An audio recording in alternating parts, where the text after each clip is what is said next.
भारत देश में मंदिर भी बन गया, मंदिर के ऊपर फैसला भी आ गया, लेकिन कहीं पर भी किसी भी प्रकार की कोई अशांति नहीं पैदा हुई। बल्कि कई स्थानों पर मुस्लिम समाज के लोगों ने भी उसका स्वागत किया कि अब इसमें कहीं कोर्ट का जजमेंट आ गया है, इसलिए सबको इसे मान लेना चाहिए। कई मुस्लिम लीडर्स ने भी अपील की।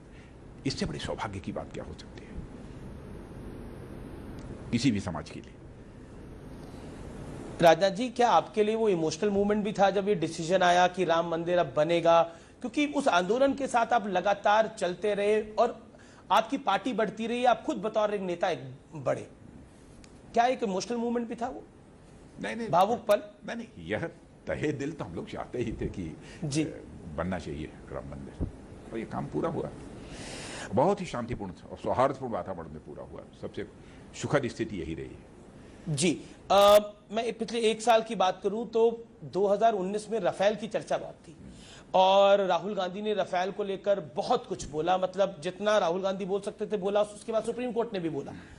अब राफेल भारत आ रहा है, आज ही आपने ट्वीट करके बोला कि समय पर आएगा, कोरोना की वजह से डिले नहीं होगा।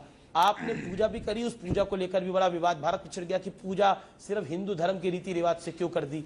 राफेल को लेकर आप क्या कहना चाहते हैं? नहीं, राफेल तो 7 राफेल तो हम लोगों को मिल चुकी है, और इसमें से कि 4 राफेल, क्योंकि वहाँ पर हमारे एयरफोर्स के जो पायलट्स हैं उनकी ट्रेनिंग भी होती है। तो जब मैं गया था उसी समय राफेल मिल गई थी। इसमें से 4 राफेल इसमें जुलाई के अंत तक यहाँ आ जानी चाहिए। मैं समझता हूँ थोड़ा बहुत इधर उधर हो सकता है, 10-5 दिन का, नहीं कह सकता हूँ, लेकिन वो राफेल आ जाएगी। और सारी जितनी भी राफेल आनी है 35-36 सब आएगी। राफेल को लेकर आप कह रहे हैं कि कोई दिक्कत नहीं है कि समय लगेगा, अब डिले हो जाएगा, ऐसा कुछ नहीं होगा? नहीं, ऐसा कुछ नहीं। फिलहाल कोई पेच फंसा नहीं हुआ। बिल्कुल आखिरी दौर के सवाल है। मोदी सरकार 2.0 में सीए एनआरसी का मुद्दा काफी गर्म रहा। उसके बाद हमने शाहीन बाग जामिया होते हुए देखा, फिर दिल्ली हिंसा भी हुई। क्या ये मुद्दा थोड़ा मिसमैनेज हो गया, और या फिर लोगों का दुष्प्रचार, एक पर्टिकुलर गैंग का दुष्प्रचार, जो लुटियंस गैंग है उसका दुष्प्रचार बहुत हावी रहा? क्योंकि हमने देखा कि राम मंदिर के फैसले तक आपने सही कहा शांति थी, लेकिन उसके बाद ये लॉबी बाहर निकल के आई और उसने सीए को लेकर चक्के जाम कर दिए। नहीं, जब तक लॉकडाउन नहीं हुआ। मैं कहना चाहता हूं कि हमारे गृह मंत्री अमित शाह जी ने बहुत ही जितनी जल्दी से जल्दी इस पर काबू पाया जा सकता है जी, उन्होंने काबू पाने में इस पर कामयाबी हासिल की है, जो भी दंगा हुआ था। अब देखिए, कहीं पर भी कांग्रेस के समय तो ऐसे ऐसे दंगे हुए हैं जिसमें हजार लोग मारे गए हैं, लेकिन दंगा होना है बहुत ही दुर्भाग्यपूर्ण है। पर दंगे से दंगे को कंपेयर नहीं हम कर सकते। हाँ, नहीं कर सकते। मैं कर भी नहीं रहा हूँ, ये बहुत दुर्भाग्यपूर्ण। मैंने कहा कि चाहे दंगे में 10 लोग मरे, 5 लोग मरे, 2 लोग मरे, ये बहुत ही दुर्भाग्यपूर्ण होते हैं। लेकिन सचमुच इसमें गृह मंत्री अमित शाह जी ने बहुत ही जितने चाक चौबंद व्यवस्था जल्दी करके जिस तरीके से काबू पाया है, उसी के परिणाम। मुसलमानों को लेकर आपकी सरकार को पिछले 1 साल के अंदर, अगर मैं क्रिटिकल अप्रोच दूं, तो मुसलमानों को लेकर एक कॉन्फिडेंस बिल्डिंग की जरूरत है। क्योंकि हमने देखा कि कुछ लोग शर्जील इमाम जैसे लोगों को नेता मुसलमानों को बनाने में लगे हैं, जो कहता है कि भारत में नॉर्थ ईस्ट को मैं चिकन नेक की तरह काट दूंगा और उसको चक्का जाम कर दूंगा मैं वहां पर, उसको नेता बनाने में लगे हैं। 2, 4, 10, 15 लोगों के स्टेटमेंट से पूरे कौम को अथवा किसी जाति को अथवा किसी मजहब को बदनाम नहीं किया जा सकता। पर आपने देखा सीए के बाद जो विरोध प्रदर्शन हुए, वो चिंता की लकीर है सरकार के दिमाग में? कोई भी खड़े होकर किसी भी समूह को नहीं, कोई गुमराह अगर कर देगा, क्योंकि पाकिस्तान भी इसका फायदा उठाना चाहता है। यदि गुमराह कर देता है तो क्षण भर के लिए उत्तेजना लोगों के अंदर पैदा हो सकती है, यह कोई अस्वाभाविक नहीं है। पर ये लेकिन बाद में हालात को समझने के बाद जी, मैं समझता हूं कि उनके अंदर सुधार भी आता है। पर ये सोच देश के लिए काफी घातक है, जो इस तरह की सोच रखते हैं और मुसलमानों को भड़काने का काम। नहीं, बहुत ही घातक है, बिल्कुल नहीं करना चाहिए। तो अगले 1 साल का अगर मैं आपसे विजन पूछूं, तो वो बड़ा विजन क्या होगा आपकी सरकार का, मोदी सरकार का? नहीं, इस वैश्विक महामारी के दौरान जो थोड़ा बहुत एक आर्थिक संकट भी स्वाभाविक है जी, कि एक पैदा हुआ है, और लेकिन सबसे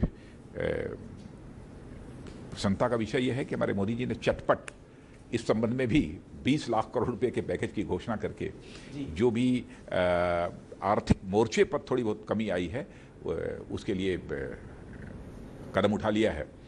और मेरा विश्वास है कि इकोनॉमिक रिकवरी भी बड़ी तेजी के साथ होगी इस देश में। और क्या देशद्रोही एलिमेंट्स को भी आप और मैं तो ये निपटेंगे? मैं बल्कि मैं यह मानकर चलता हूं कि भारत हो सकता है कि आर्थिक दृष्टि से पहले से भी कहीं अधिक शक्तिशाली भारत हमारा बनेगा। जी, और क्या देशद्रोही एलिमेंट के साथ भी सख्ती से निपटेंगे, जैसे शर्जील इमाम हो गए या कोई और हो गए? कोई देशद्रोही जो भी है, देशद्रोही के साथ तो बराबर शक्ति से निपटा जाता रहा है और आगे भी देशद्रोही कोई भी हो उसके साथ सख्ती से निपटा जाएगा। राजा जी, लेकिन देशद्रोही की परिभाषा भी करते समय थोड़ी सावधानी बरतनी चाहिए। मोदी सरकार के 1 साल पर, चाइना पे, पाकिस्तान पर आपसे खुल के बात हुई। अब मैं आपके लिए कुछ तस्वीरें लेकर आया हूँ। आप भी हैरान हो जाएंगे, मैं तस्वीरें कहां से निकाल के लेकर आया हूँ। पहली तस्वीर अटल जी के साथ है और ये दूसरी तस्वीर भी अटल जी के साथ है। नहीं, बहुत आशीर्वाद प्राप्त रहा है अटल जी, अडवाणी जी, सभी का।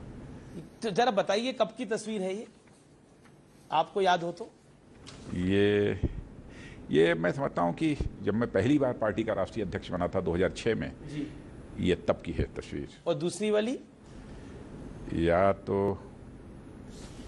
मुझे यह भी मुझे लगता है कि शायद उसी समय की है या दूसरी बार की है। ये उसमें क्या, ये मैं बतला नहीं पा रहा हूँ। चलिए एक और हो सकता है आप थोड़े इमोशनल भी हो जाएं इस तस्वीर को देखिए। सुषमा स्वराज के साथ आपकी 2 तस्वीरें हैं। सुषमा जी के साथ है।